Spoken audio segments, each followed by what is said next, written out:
No man is more professional than I. I am a 1% man. I am not above or below any man. I'm training my mind. I'm building my body. I'm connecting to my soul. I'm investing my money. Welcome to the 1% Man Podcast. Let's go.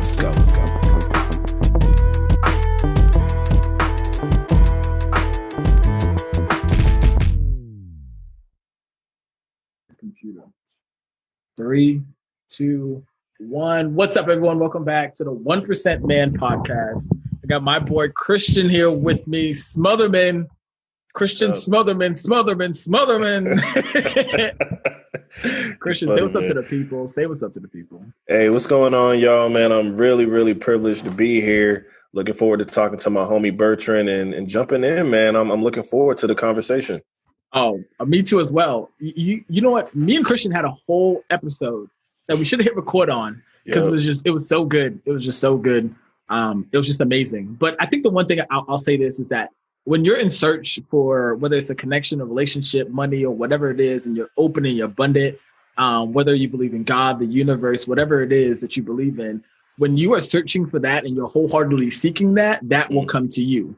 And I say that because as I think I was telling you, it's like, man, I was looking for more men that were on the same path as me, that were driven, that had a business, that understood. And then me and Christian, like, we clicked on so many topics when we talked, and I was just like, damn, like, I feel like I know this dude almost my whole life. Straight up. But we just knew each other for like 48 hours? A couple days, yeah. It's crazy. But Christian, before we get started and we dive deeper into who you are and what you do, I want to ask you a couple questions so that way the guests can get to know you better, right? What's your favorite color? It's a good question, man. I'd say my favorite color, hands down, is black. But I've got a secondary favorite color, which is green, emerald green to be exact. Okay, why the emerald green and why the black? I want to know the emerald green first, though. Yeah, so, it's funny. There was one of my coworkers once told me, she was like, I don't know what it is about you, but she's like a synesthete.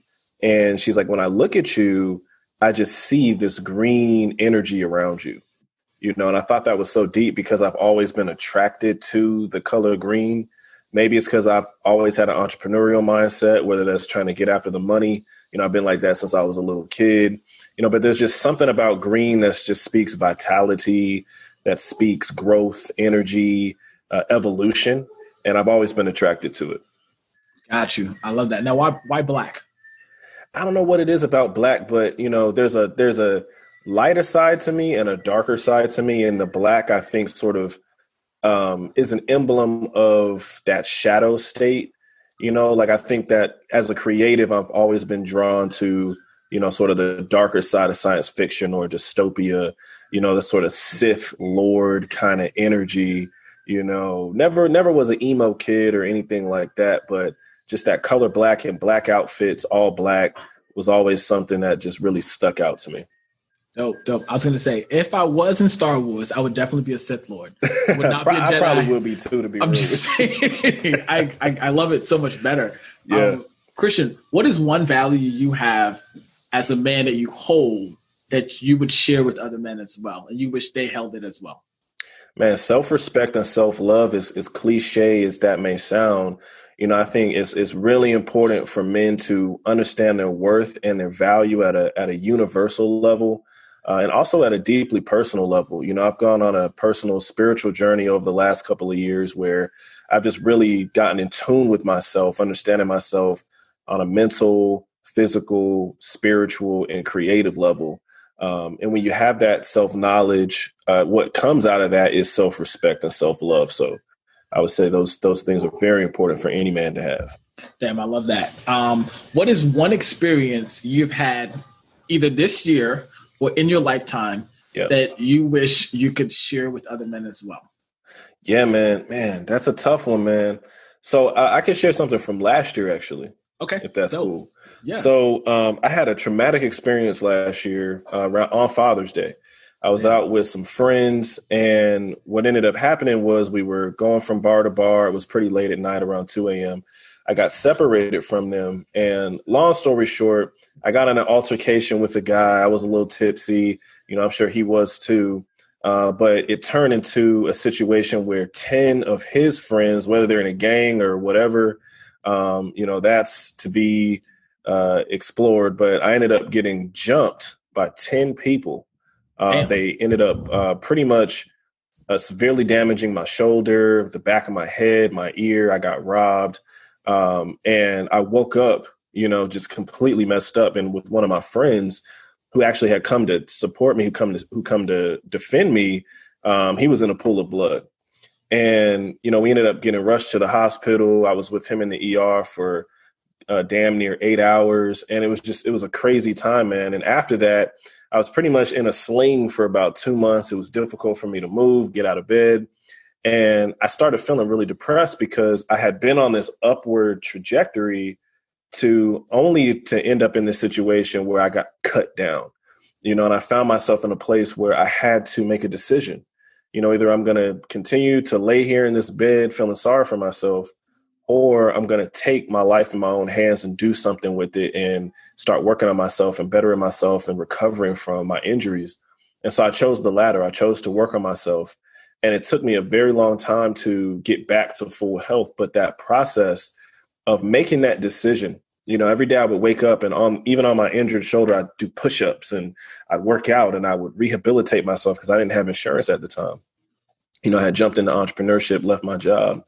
And that process, man, it built a fire in me and it built a resiliency and a resolve in me to know that I can get through anything. I can break bones. I can almost lose my life.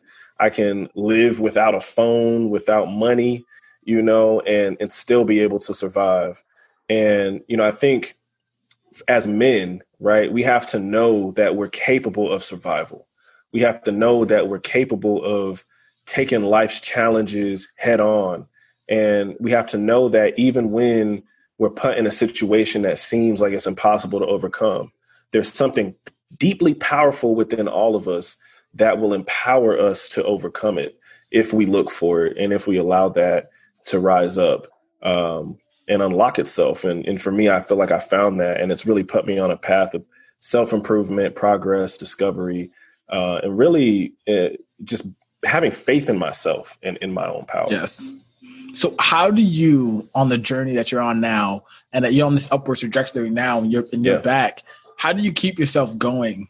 I think a lot of times we get on the journey, we're going, then we have a minor setback or we have a major setback like you did, and then we have to come back, right? But even when you're on that journey, how do you keep yourself, inspired to keep going up, to keep reaching new heights? When you reach a height, how do you keep inspired to reach new heights? What do you do? Yeah, for me, I think it's sort of a mental orientation and a spiritual orientation. And so I see progress as an infinite process. It's something that is never complete. We're always in a process of evolution and becoming a better version of ourselves. And so for me, I've gotten to a point where mentally and spiritually, I'm not satisfied with just reaching a goal. My purpose is to improve forever, right? As long as I'm here on earth, my goal is to improve myself.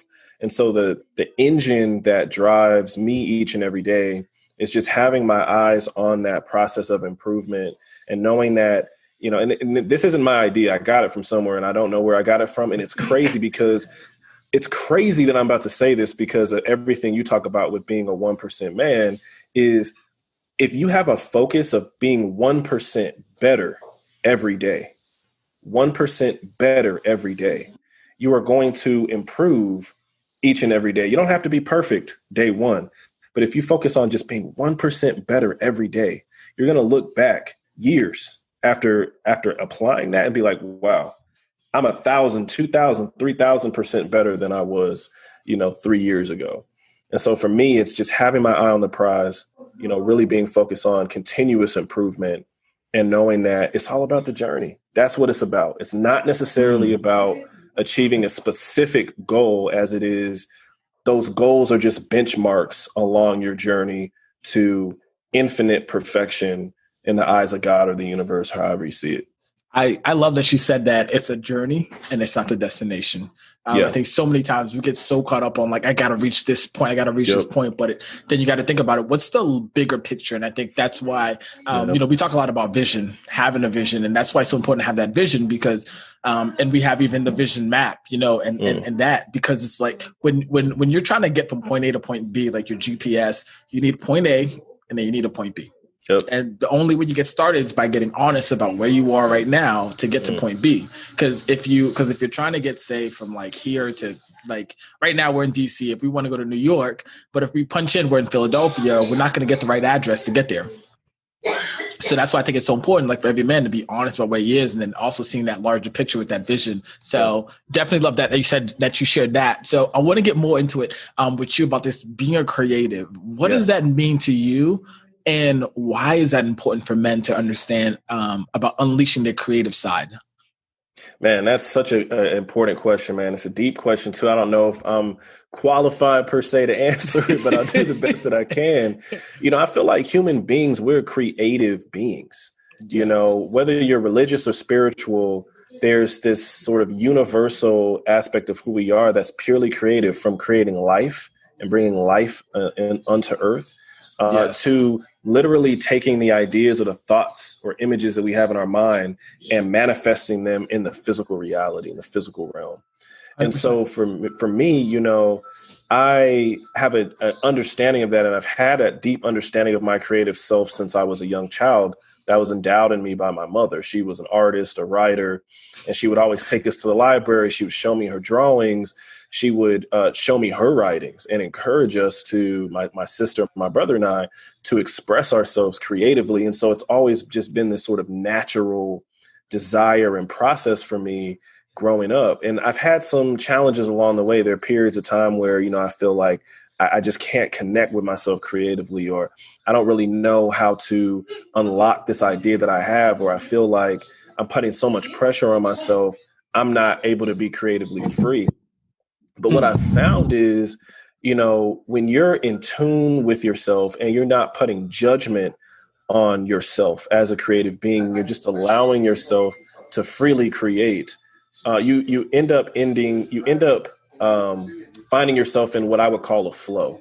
And so for me, it's all about finding and maintaining that creative flow. And then, of course, there are going to be projects that there is some pressure for you to complete, but that those are just discrete projects you need to complete, but you can still maintain that creative flow of who you are and what you want to create. And so creativity, I think every man at his core, every woman at her core is creative. We all have some creative purpose here on earth, right? Whatever that may be. If you're a computer coder, you're a creator. If you're an engineer, you're a creator. If you're a teacher, you're a creator. If you're a mathematician, you're a creator. If you're a poet, you're a creator. Everything that we do is the result of that creative aspect of who we are as human beings. Yeah, I totally agree with you. I think I love what Dr. Roby Mitchell says on Facebook. He talks about this patented term called intelligent design, and how everything is intelligent design in the universe and in the world. And I think that even goes hand in hand in what you're saying about we're all creators. And I never thought about being a creator in terms of like, hey, you know what? I was created. Like, mom and dad came together, made me. So that makes them creators, someone made you. And the reason why you're here is because someone came together and they created, and you were created, no matter what you believe. But at the end of the day, like, we're all creatives, and whether we're artists or whether we're engineers or IT or government, whatever we do, but we're creating something in terms of that. Now, I know the term creative really kind of gets a negative spin in the male masculine dominant world. It's almost as if like, if you are artsy, right? Or I put quotations around that artsy. It's almost seen as if like it's always like a negative term of like being gay or being less masculine or being more feminine, right? How do we as men, how can we embrace that creativity, right? And still keep our masculinity? Yeah, man, that's a profound question, man. One, I feel like, as a man, you've got to define your masculinity for yourself. I think we all have some collective definitions of what these things mean, and those are useful definitions. But at the same time, our reality is it's mostly subjective, right? Like you can only really see the world from your perspective. So I think for a lot of men, it's breaking out of that paradigm that being a creative means that you're less manly. Being a creative means that, you're not a heterosexual. Just dispelling those negative, in a sense, connotations, which some of those connotations aren't even necessarily negative, but they're just what men are perceiving to be negative. And just understanding that at your DNA level, at your core, right? You're a creator, you're creative, right? You literally can create with your body, right? Whether you accept it or not. And so I think the world has crafted a lot of definitions of things, and we're sort of given this cultural understanding of what something is. But I think we should just get back to the universal understanding of terminologies and recognize that at the end of the day, everything we do, right, by definition is creative. Yes, I love that she said that. I think it's really just breaking that mold of stereotypes against men, right? In terms that, like, hey, if you're heterosexual, if you're male, then you're not artsy. As they say, artsy fartsy, and I hate to use that term, but that's a term that I hear a lot. And if you are creative, or if you show more of an artistic side, right? It's like, oh, he might be, I forget what's the term they say, but he might be a little gay or a little strange, or sweet or something like that. Yeah, a little sweet, Yeah. And it's, to me, it's just like, man, I love creating, whether it's a video or whether it's art or whether it's drawing. Now, I'm not the best artist. Don't ask me to draw you whatsoever. But at the same time, I love doing that because it's a form of expression. I think every day when I journal, that's a form of creativity too. And I think even if you think about even this podcast is creative too, right? Yeah, what you do with your music is creative. Definitely. It's because it was an idea, it was a thought. Then we brought it into purpose, and then after that, now we have it here and we're sharing it with the world, and that's a form of creativity. And you've opened my mind to see that. So in terms of being a Black male yourself, and with the world, and you have the Black Lives Matter movement, you have a human rights movement, you have the LGBTQ movement too is going on, and we have the pandemic going on and everything going on. Does that inspire you to create more, or does that dim your light? Or how do you work through that? Man, your questions be hard hitting, bro.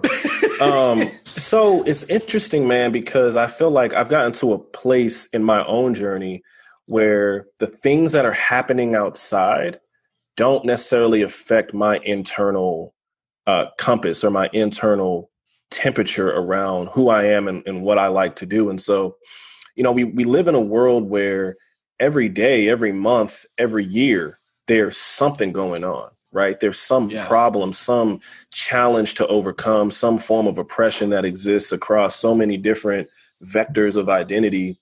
And I think one can draw inspiration from those things. And there are people who do draw inspiration from those things.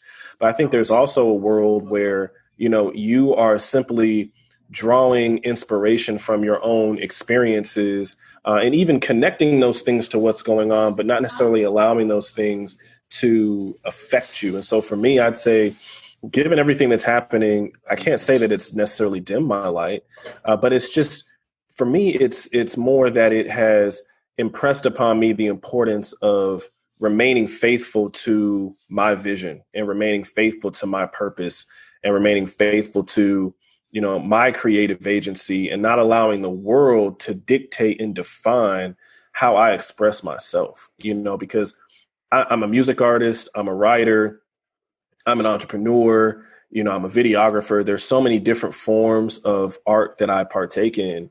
But I love to, I don't like to feel like I have to fit into an agenda or fit into a movement to express myself. I want to be myself so that people can see and hear my unique voice and be inspired by that, whoever's inspired by that.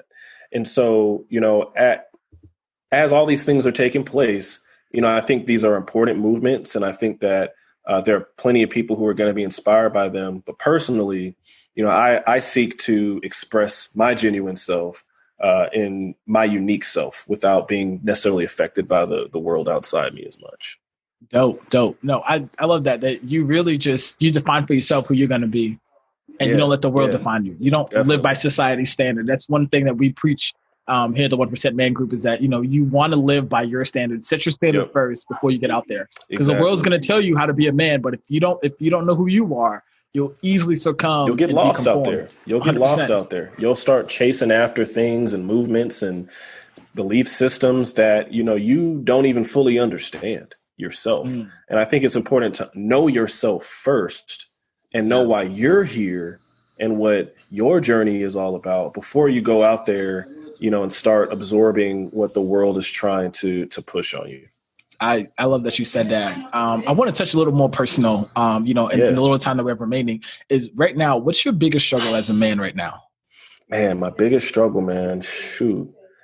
I would say my biggest struggle is maintaining a sense of focus sometimes, because I say that not because I'm not a focused person, but because I think we live in a world of endless and infinite distraction, whether it's going on Instagram or YouTube or Facebook, and there's just an endless stream of content, whether it's like what we were talking about earlier, you get on some of these dating apps and it's just an endless stream of matches, and, you swipe on one beautiful woman and then there's another beautiful woman right around the corner, so I think maintaining that focus and that integrity to your vision as a man is so important. And sometimes you've got to block out those things that are holding you back. And that's what I've been working on, man. I've been working on just finding that balance, because it's not as if all these things are necessarily bad. Is that when there's no moderation, right? That's when it can take you down a very dangerous and destructive path. Damn, I love that you said that. I think all men need to understand that, we do have a lot of distractions in this world. There's a lot of things going on. And can you touch us a little bit more about what do you do? What do you put in place to help keep you focused throughout your day? Man, I probably have my notes app is literally my savior. Like every idea that I have, everything that I need to get done, I put into my Apple Notes app. I have things organized, pinned, folders. That really helps me to maintain that focus and that organization. I also utilize the calendar big time. I found over the years that putting things on my calendar, being really good about following up and making sure that everything is just sort of lined up is really important. And then just making sure that your documents are organized too, especially as an entrepreneur. I've got a Google Drive that's just really broken down into every area of my business.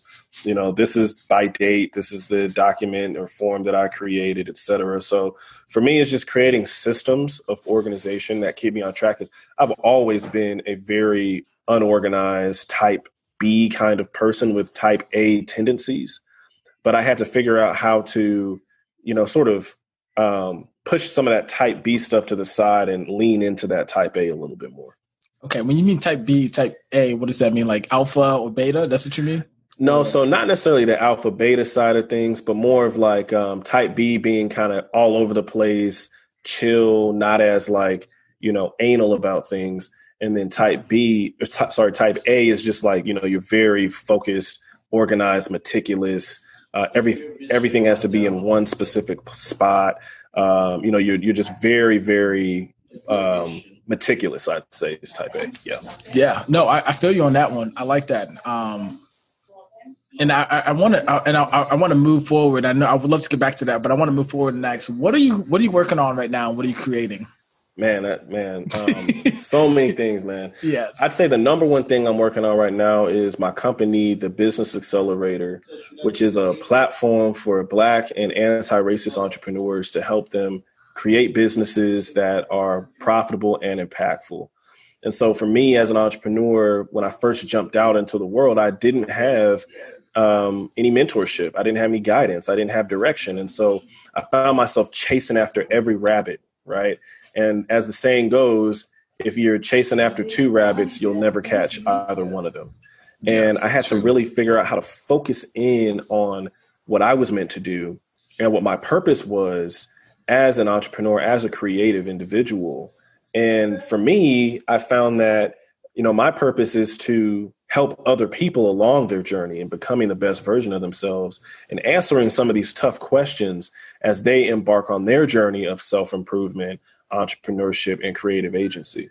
And so the Business Accelerator is an education platform that really teaches people the A to Z when it comes to starting a business, but more than that, becoming the best version of yourself mentally, physically, and spiritually. So I'll be launching a group soon, some courses, creating content, and I'm really excited about it. In addition to that, just working on some film scripts, writing a little novel on the side, you know what I'm saying? I got a little EP that I'm working on too, because I rap a little bit, just a little bit, you know, so I keep myself busy, man. I keep myself busy on that front. Okay, got you. And so making time for all these things that you're doing, and being able to be a creative and being able to be in different creative spaces, I should say too, as well. You know, they always say focus on one thing. Yeah. Do you believe that? Or because you seem that you have so many different passions.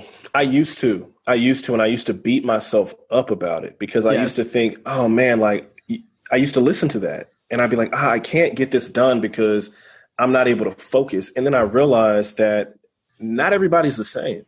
And the way that my mind works is I love the experience of sort of shifting between creative spaces and allowing that connection, those connections to flow into one another. Right. So it's not even that I see these as discrete areas. I see it all as one big creative soup that I'm engaged in, right, that I'm swimming in, right? So when I'm thinking about my music, I'm like, how can I create music that's inspiring people to do the things that I'm teaching in my platform while creating videos that do the same thing while writing books that open people's minds to a different reality? You see what I'm saying? So for me, everything is deeply, deeply connected, but it took me a long time to get to a point where I could smoothly shift from one form of creativity to the other. And it's something now that's very natural to me throughout my day. I don't necessarily think about things in terms of, oh, I don't have time for this or I don't have time for that. It's more just I'm in a flow through my day, and there'll be some days where I'm going to flow into a freestyle, and that freestyle is going to emerge and become a song. There are going to be days where I'm really inspired to start writing, and that writing is going to become a book or a script. But I just allow things to happen. I have my to-do list and the things that I need to get done, but I also allow my creative spirit to just be itself, flow. You know, whatever you want to create, allow yourself to create it. Don't judge yourself. Don't force yourself into a box. That's how I like to think about things. Oh, okay. I love that. And before we go, I got one more ask of you. So you have the mic.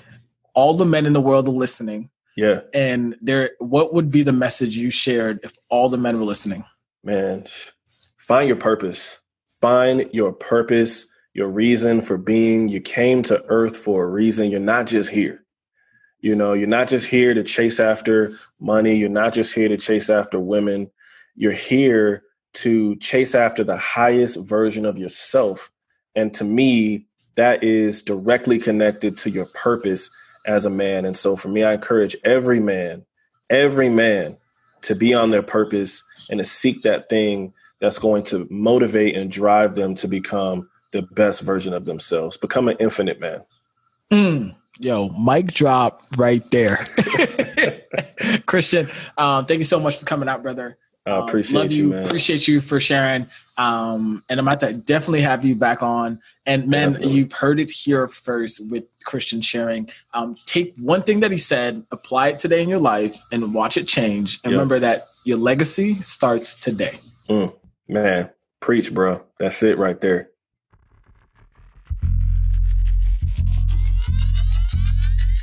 Thank you, my friend, for tuning into today's episode. This means so much to us over here at the 1% Man community. Now, we want to extend a hand of gratitude to you. So I have a free gift for you. All you have to do is go to www.the1percentman.com/podcast gift. This is an exclusive gift for listeners that tune into our podcast. So go over there, get that free gift as well. And now I have two simple acts of you.